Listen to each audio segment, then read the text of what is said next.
3월 9일 목요일 새벽기도회를 시작하겠습니다. 사도신경을 고백하시고 찬송가 337장을 부르신 후에 하나님의 말씀을 함께 나누겠습니다.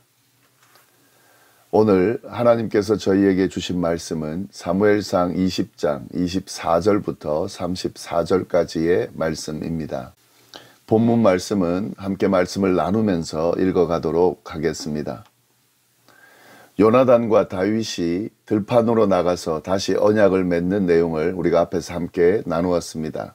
오늘은 그 이후 내용을 함께 나누도록 하겠습니다. 먼저 24절 말씀입니다. 다윗이 들에 숨으니라 초하루가 되매 왕이 앉아 음식을 먹을 때에 다윗은 요나단과 약속한 대로 들판에 몸을 숨겼습니다. 그리고 초하루가 되어 왕과 함께하는 축제 식탁이 벌어졌는데요. 이 식탁이 정확히 어떤 식탁이었는지는 분명하지 않지만 저녁 만찬이었던 것으로 보입니다. 그 식탁에 누가 참여했는지 25절에 잘 설명이 되어 있습니다. 왕은 평상시와 같이 벽 곁 자기 자리에 앉아 있고 요나단은 서 있고 아브넬은 사울 곁에 앉아 있고 다윗의 자리는 비었더라. 사울은 평상시와 같이 자기 자리에 앉아 있었다. 그런데 그 자리가 벽 곁이었다. 이렇게 표현되어 있습니다. 벽 곁에 있는 자리는 사실은 등 뒤에 틈이 없죠. 그래서 가장 안전하고 또 모든 사람을 두루 가장 잘 살필 수 있는 그런 자리인데요. 사울이 이 자신의 안전을 얼마나 민감하게 조심했는지 그걸 짐작할 수 있는 그런 부분입니다. 네, 이렇게 사울은 벽 곁에 앉아 있고 그리고 사울 옆에 요나단이 서 있었다 이렇게 되어 있는데요. 아마도 이 아버지가 필요할 때 언제든지 도움을 줄 수 있는 일종의 비서 역할을 하기 위해서 요나단이 옆에 서 있는 것으로 보입니다. 그리고 장수 아브넬이 사울 옆에 앉아 있고 그리고 다른 옆자리는 이제 다윗의 자리라는 건데 그 자리가 비어 있다 이렇게 표현되어 있습니다. 그렇게 축제 식탁의 자리가 이렇게 배치되어 있는데요. 이 다윗의 자리가 비어 있는데 사울이 아무 말도 하지 않았다라고 표현되어 있습니다. 26절 말씀 보시면 그러나 그날에는 사울이 아무 말도 하지 아니하였으니 이는 생각하기를 그에게 무슨 사고가 있어서 부정한가 보다 정령이 부정한가 보다 하였음이더니 이 지금 사울은 다윗의 자리가 비어 있음에도 불구하고 그에 대해서 묻지도 않고 아무 말도 하지 않았습니다. 그러나 성경 저자는 사울의 속마음을 기록하고 있는데요. 다윗에게 어떤 사건이 생겨서 아마 정결하지 못한 상황이기 때문에 오지 못한 모양이다 라고 그렇게 생각했다고 기록합니다. 뭐 이유가 있어서 못 왔나 보다 이렇게 생각했다는 표현인데요. 근데 정말 사울이 그렇게 태연하게 생각했을까 하는 거죠. 네, 그리고 그렇게 다윗이 있지도 않은데 묻지 않고 있을까 그렇게 생각하면서 당연히 사고가 있어서 못 왔나 보다 이렇게 넘어갔을까 하는 거죠. 그러나 그렇지가 않습니다. 이 사울이 생각을 그렇게 했다고 표현되어 있지만 사실 뒷내용을 보면은 그렇지가 않죠. 다윗을 지금 죽이려고 혈안이 되어 있는 상황이고 다윗은 사울을 피해서 도망 다니는 그런 입장에서 식탁의 자리에 다윗이 온다는 것은 사실 말이 안 되는 거죠. 그러니까 아마도 기대할 필요도 없고 기대하지도 않았을 겁니다. 그럼에도 불구하고 당연히 올 것처럼 아무 일이 없는 듯이 그렇게 사울이 하고 있다는 그런 모습을 보인다는 것은 지금 그냥 일반적인 거를 서술하고 있는 거죠. 정말 그 어떤 의도인지는 이 다음 내용을 보면은 알 수가 있습니다. 27절 말씀인데요. 이튿날 곧 그 달의 둘째 날에도 다윗의 자리가 여전히 비었으므로 사울이 그의 아들 요나단에게 묻되 이새의 아들이 어찌하여 어제와 오늘 식사에 나오지 아니하느냐 하니 이튿날 식탁에도 다윗의 자리가 비어 있었다는 거죠. 아무래도 그 축제 식탁은 이틀 연속으로 진행되는 식탁이었던 것 같은데 둘째 날 식탁에도 다윗은 오지 않았습니다. 그제서야 사울이 다윗이 왜 오지 않느냐고 요나단에게 물어봅니다. 사실 당연히 안 오겠죠. 그러나 그걸 물어보는 거죠. 그리고 첫째 날은 묻지도 않은 내용을 둘째 날에는 묻습니다. 그리고 어제도 오늘도 왜 안 오냐 이렇게 물어봤다는 건데, 지금 이 사울의 질문을 보면은요, 다윗을 이새의 아들이다라고 부르고 있습니다. 이것은 사울의 감정을 그대로 표현하고 있는 건데, 사무엘서를 쭉 보면은 사울이 다윗을 부를 때에, 특히 낮잡아 부를 때에 항상 이새의 아들이다 이렇게 표현을 했습니다. 그래서 지금 사울은 다윗을 낮잡아 부르면서 그가 왜 오지 않았는지를 묻고 있는 거죠. 지금 이 사울의 감정은 다윗을 왜 안 왔지 이렇게 지금 묻고 있는 게 아니에요. 이미 다윗에 대한 감정이 좋지 않고 지금 막 잡으려고 혈안이 되어, 죽이려고 혈안이 되어 있는 상황이고, 다윗은 또 당연히 오지 않을 상황인데 지금 그런 마음들이 지금 표현이 되어 있는 거죠. 지금 분위기면 다윗은 오지 않을 겁니다. 사울도 그걸 알고 있어요. 그러나 모르는 척 태연하게 지금 행동하고 있는 거죠. 중요한 자리인데 왜 오지 않았느냐라고 묻는데, 사실은 이것은 뭐냐면 다윗이 와야 될 자리를 오지 않고 지금 있다는, 그래서 다윗을 책잡기 위해서 이 과정들을 이용하고 있는 거죠.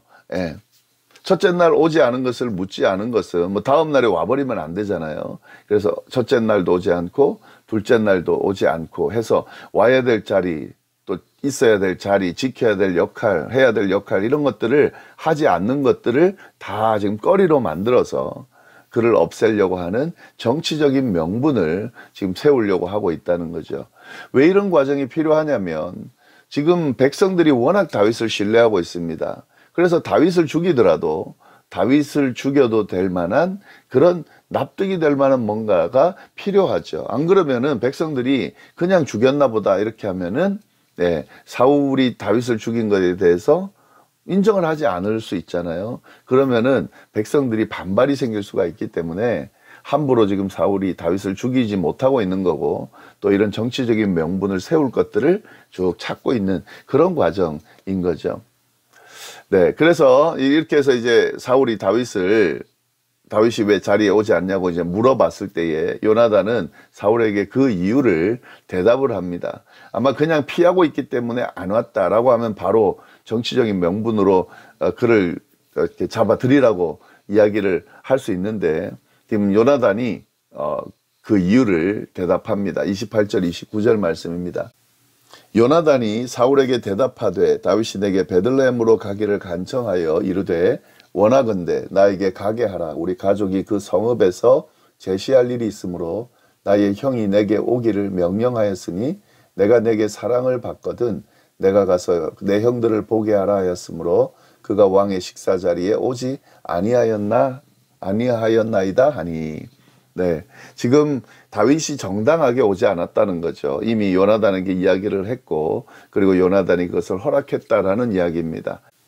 이 내용은 이미 다윗과 요나단이 약속을 맺을 때에 다윗이 이미 부탁했던 내용입니다. 사울의 반응에 따라서 다윗에 대한 사울의 마음이 분명하게 드러날 것이고, 그리고 그것에 따라서 어떻게 대처할지, 다윗을 죽이기로 결심했으면 피해야 되고, 만약에 그렇지 않다 그러면은 다시 사울에게 갈 수 있는 상황이기 때문에 그걸 확인하는 절차로 지금 이 일들을 이미 예측하고 진행하고 있는데, 아니나 다를까 사울은 불같이 화를 냅니다.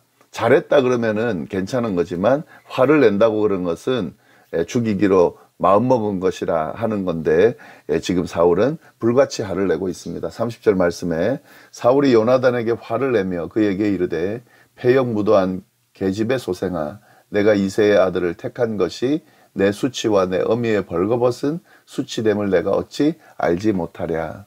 사울은 요나단에게 화를 냅니다. 그에게 못할 말을 지금 내뱉으면서 지금 굉장히 불같이 화를 내고 있습니다. 좀 심하게 지금 이야기하고 있는데, 사실은 화를 내는 건 뭐 당연할 수 있습니다. 왜냐하면 요나단이 마음대로 결정해서 다윗이 원하는 것을 허락해 주고 있습니다. 근데 이거는 왕이 결정할 내용이죠.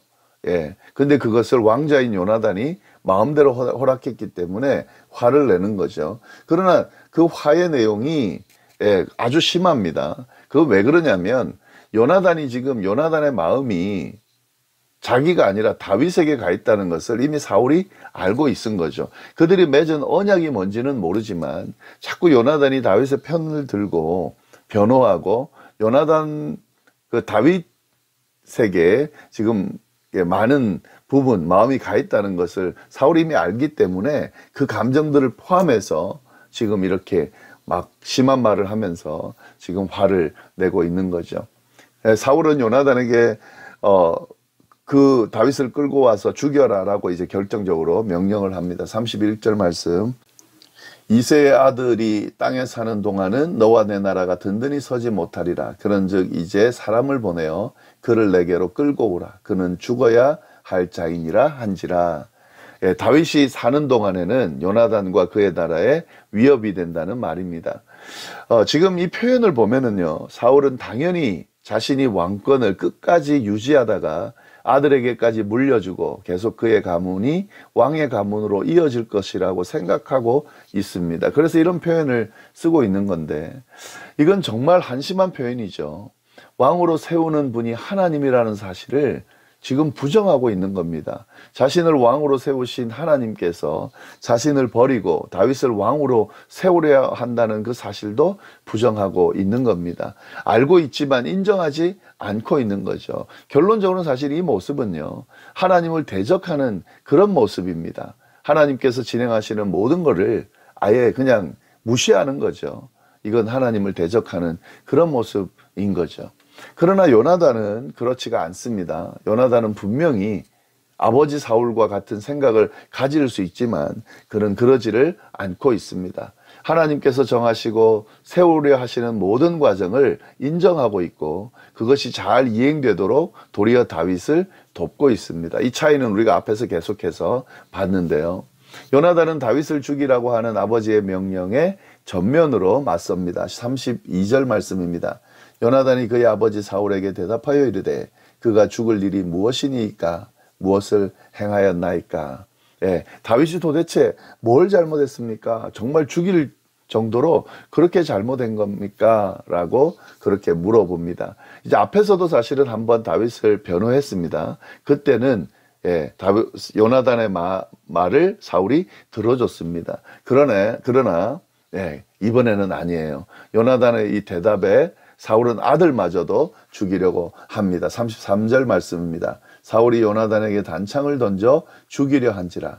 요나단이 그의 아버지가 다윗을 죽이기로 결심한 줄을 알고 심히 노하여 식탁에서 떠나고 그 달의 둘째 날에는 먹지 아니하였으니 이는 그의 아버지가 다윗을 욕되게 하였으므로 다윗을 위하여 슬퍼함이었더라.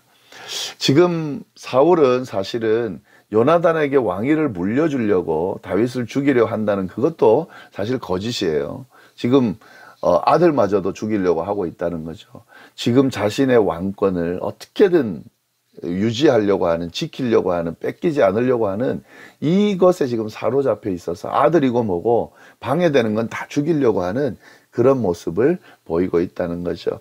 이제 확실해졌습니다. 사울이 다윗을 죽이기로 결심했다는 사실. 이 앞에 모든 것들을 통해서도 알 수 있지만 이제 다윗과 요나단이 한번 점검해보자 라고 한 그것에 대한 결과가 다윗을 죽이기로 결정했다는 것이 분명하게 드러났습니다. 그래서 이제 요나단은 이 아버지의 결정과 행동에 심히 분노하고 또 다윗에 대해서는 슬퍼하면서 아버지를 떠나고요. 이제 다윗에게 가서 그 사실을 알리게 될 거고 그를 이제 피신시키게 될 겁니다. 이게 다음의 내용인데요. 네, 이 내용들 쭉 보면서 망가지는 사울과 또 요나단의 모습과 다윗의 모습, 이 모습들을 좀 비교하면서 우리가 지금 계속 보고 있죠. 뭘 지금 중요하게 생각해야 되는지가 점점 더 명확해지고 있습니다.